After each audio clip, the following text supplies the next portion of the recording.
I wonder if he's going to give us a quiz. How can he give us a quiz if he hasn't taught us anything yet? We're supposed to be a smart kids. Maybe he thinks we know stuff already. I memorized every single date in the AP books. I bet I know more dates than Mr. Murph. Heads up, here he comes. Well, hello everybody. I know some of you, but I don't know everybody. And since this is a mixed grade class, let's introduce ourselves. I'm Mr. Murphy, and history is my game, which I guess you already know. How about you? Why don't you say your name, your grade, and whatever. My name's Leandre. I'm in the 3rd grade. Sorry, you already knew that. I'm just trying to follow the protocol. Thank you, Leandre. I'm Marcel. I'm in 5th grade. Whatever. Okay, Marcel, whatevers are not required. Good to meet you. Next, in the back. Douglas, 9th grade. I'm here under protest. Oh, really? How so? I don't like the idea of a mixed grade class. No offense. Oh, none taken. Douglas, it's new for all of us. Let's roll with it, shall we? Wait, Mr. Murphs. Yes, Marcel. I do have a a question. Will it be a quiz? Like today? Well, kind of, yes. I knew it. How can you give us a quiz?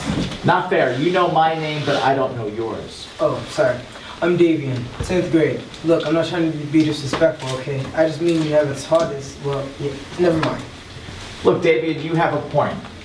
Don't worry. It's not a graded quiz. It's not, but I got the dates memorized. I don't believe we've met. You are? Oh, oops, sorry. Hi, I'm Srimanti. I'm in 5th grade. I study all the time. Well, it doesn't hurt to know dates, but you know, there's a lot more to history than dates and battles and all that kind of stuff. History is about you and me. We are making history right now. And way back when people just like us were alive, doing things together, making choices, making history. Mr. Murphs, Yes, you have a question. more of a comment. Okay? I thought that our history class will ever be in a history book. Well, Leandre, you're probably right about that. But that doesn't mean that you won't make history someday. Any one of you, or more than one of you, or all of you, could make waves in this world. The kind of history we're studying here, well, it's about people. Like what? Well, like Jersey City. What do you know about Jersey City's history? I know that downtown used to be where a lot of poor people lived, and now more rich people live there than in any other part of Jersey City. You're right. You can't even afford to live there anymore. You're right. I can't.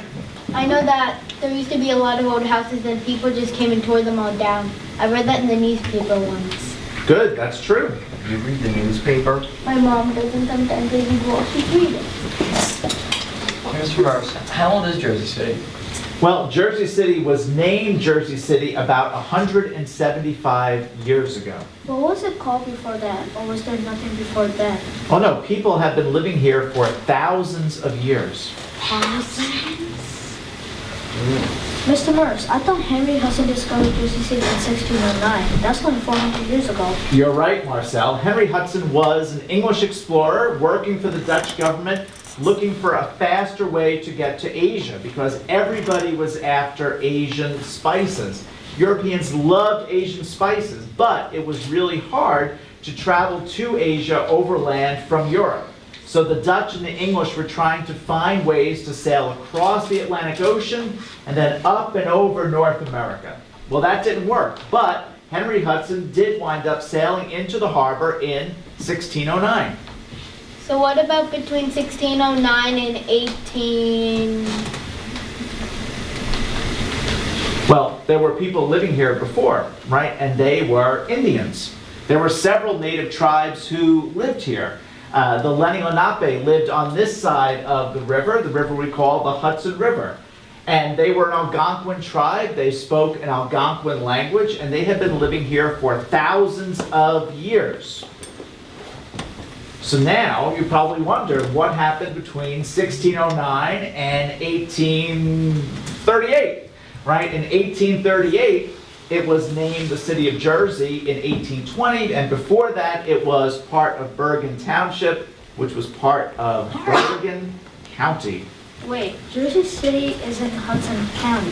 Yes, but there was no Hudson County until 1840. This was all Bergen County before that. So what about before 1820? There were villages, all part of the town of Bergen. You may recognize the names. There was Hobuck, Hoboken, yup, and the Weehawk, Weehawken. and Communipaw. Communipaw? You mean like Communipaw Avenue? The very same. Now there's some confusion about whether the name Communipaw comes from the Algonquin language that the Lenni Lenape spoke, or whether it's just a shortcut name for Paw's community. Who's Paul? Well, that would be Michael DePaw, who Pavonia is named after. He liked naming things after himself, and he was the first and largest Dutch landowner in this area. Do you know what paw means in Dutch? It No. means peacock. So that should tell you something. Mr. Morris, I thought New Jersey was named by the English. It was, when they took over governing this area back in 1664. Before that, it was governed by the Dutch. You see, that's who Henry Hudson was working for when he sailed into the harbor in 1609. For 55 years, this area was a Dutch colony.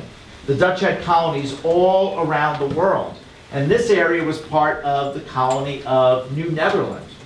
And down where the Liberty Science Center is, by the Turnpike exit, that's where the shoreline was at high tide.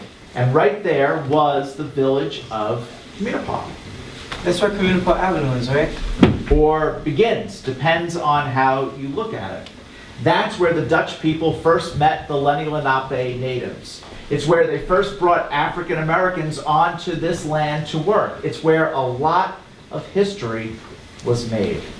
So a little geography. Where was the village of Communipaw?